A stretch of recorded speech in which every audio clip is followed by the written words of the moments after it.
Hello दोस्त, railway live YouTube channel पे आपका स्वागत है। हेलो दोस्त। कल हमने वीडियो एक बनाया जिसमें आरआरबी का एनटीपीसी एग्ज़ाम के बारे में बताया था कि कैसे एप्ट टू टेस्ट या पोस्ट प्रायोरिटी का होगा।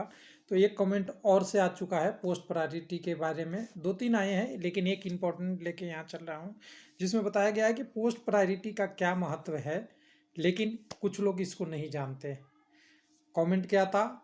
फर्स्ट प्रायोरिटी पास होना ज़रूरी है, नहीं तो फर्स्ट प्रायोरिटी के वेटिंग में चले जाने पर मेन में लाइफ टाइम में कभी नहीं आओगे। सही है या गलत है? तो इसके लिए पहले कमेंट दिखाना बहुत ज़रूरी है, क्योंकि अपने मन से कहना लोगों को थोड़ा अच्छा नहीं लगेगा। और चैनल पर जाके आप इसको वेरीफाई कर सकते हैं। प्रायोरिटी मेन है। अगर पहली पोस्ट प्रायोरिटी वेटिंग लिस्ट में चले गए तो ज़िंदगी भर वेटिंग में ही रहोगे। तो सबसे पहले मैं आप लोगों को बता दूंगा कि वेटिंग में जाता कब है कैंडिडेट, ये ध्यान देने वाली बात है। हालांकि इस कमेंट के अनुसार से तो यही लगता है कि अगर पहला पोस्ट प्रायोरिटी आपका क्लियर नहीं होता तो पहले पोस्ट प्रायोरिटी के आप वेटिंग में चले जाओगे, जो बिल्कुल गलत है। ऐसा सोचना ही गलत है, क्योंकि आपको यहाँ पे इसी को क्लियरिफिकेशन यहाँ पे टोटल हम क्लियर करने वाले हैं। एक मिनट, इसको हम एडजस्ट करके आपको बता दें कि सारा डिटेल में आपको यहाँ कंफर्म कर देते हैं। कैसे? तो आप जानते हैं पोस्ट प्रायोरिटी भरे होंगे तो दो तीन तो भरे ही होंगे, तो एक ही स्लाइड काफ़ी है आपको समझने के लिए। तो किसी भी एग्जाम में तीन चीज़ होती है: आपकी पोस्ट प्रायोरिटी, उस पोस्ट का कट ऑफ, और तीसरा कैंडिडेट का स्कोर। हम मानते हैं तीन कैंडिडेट हैं, एक स्कोर ने 62 स्कोर किया है, दूसरा कैंडिडेट ने 58 किया है, तीसरा ने 56 किया है, और सबकी पोस्ट प्रायोरिटी यही है। हालांकि ऐसा एक्चुअल में नहीं होगा, एक दो तीन ऐसा नहीं होगा। कोई तीन दो एक भी करेगा, कोई दो तीन एक भी करेगा।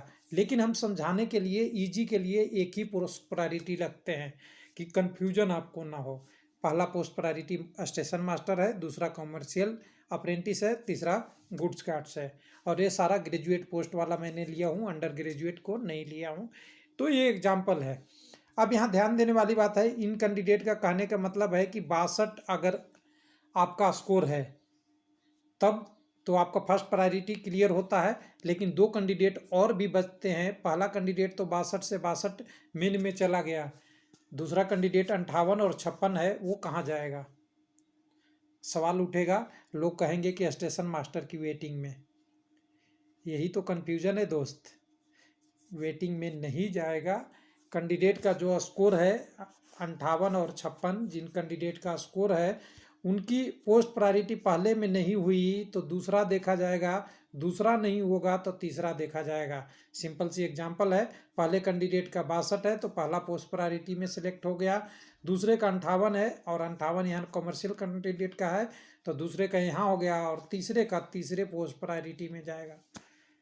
लेकिन अब सवाल आपके पास भी होगा कि चैनल वाले तो बताते हैं, लेकिन एक सवाल हमारा भी जवाब दे दो। क्या सवाल आप कहेंगे कि अगर स्टेशन मास्टर का कट ऑफ 62 गया है तो वेटिंग वाला का अगर 61 रहता है तो 58 और 56 वाला तो इस 61 में रहेगा या इसके नीचे वेटिंग में रहेगा? हो सकता है इसका वेटिंग 57 हो, 52 हो, 54 हो, कुछ भी हो, लेकिन आगे वाले पोस्ट से ज़्यादा है। तो यहाँ ध्यान देने वाली बात है, सबसे पहले आप जब जानते हैं कोई भी कंपटीशन के एग्ज़ाम भरते हैं तो यहाँ कंपटीशन अपने आप से, पूरी कैंडिडेट से और अपने सोच से सबसे होती है। यानी कह दें कि ये तीनों कैंडिडेट मेन लिस्ट में रहेगा तो 61 नंबर पे जब वेटिंग बनी है स्टेशन मास्टर का, उसमें कौन जाएगा? है ना सवाल अजीब? फिर लगेगा कन्फ्यूजन, और कन्फ्यूजन होती है लाइफ टाइम। तो यहाँ देखिए, सबसे पहली चीज़ है कि जब स्टेशन मास्टर का वेटिंग 61 है तो ध्यान देने वाली बात है कि उस कैंडिडेट का जो 61 स्कोर है वो पोस्ट प्रायोरिटी में कॉमर्शियल अप्रेंटिस या गुड गार्ड्स अपनी इच्छा से या अपनी नहीं इच्छा से नहीं भरा था, इसलिए नहीं मिलेगा। और यही वीडियो में कल मैंने क्लियर किया था आपको कि अगर आपने पोस्ट प्रायोरिटी सेलेक्ट नहीं किया है, जैसे आपको पोस्ट दिखा कि आपके एग्जाम में 10 पोस्ट दिखा, आपने बोला केवल मुझे स्टेशन मास्टर चाहिए, मुझे कॉमर्शियल अप्रेंटिस नहीं चाहिए, तो स्टेशन मास्टर का आपका कट ऑफ क्लियर होता है तो आपको आगे की स्टेज के लिए बुलाया जाएगा या फाइनल रिजल्ट में दिया जाएगा, अदरवाइज नहीं दिया जाएगा। जबकि आपका नंबर 61 है, आप वेटिंग में चले गए और बाकी 58 और 56 वाला कैंडिडेट मेन लिस्ट में है। क्यों?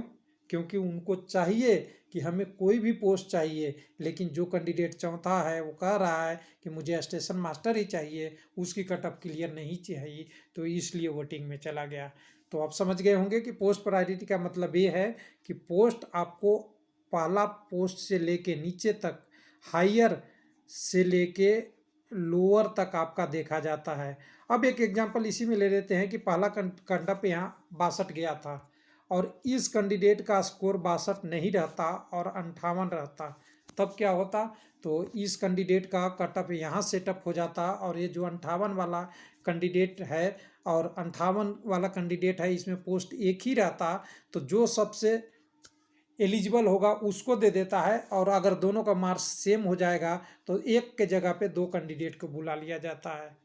यानी कटअप की सारी शिफ्टिंग चेंज हो जाती, यानी सारा प्रोसेस चेंज हो जाता।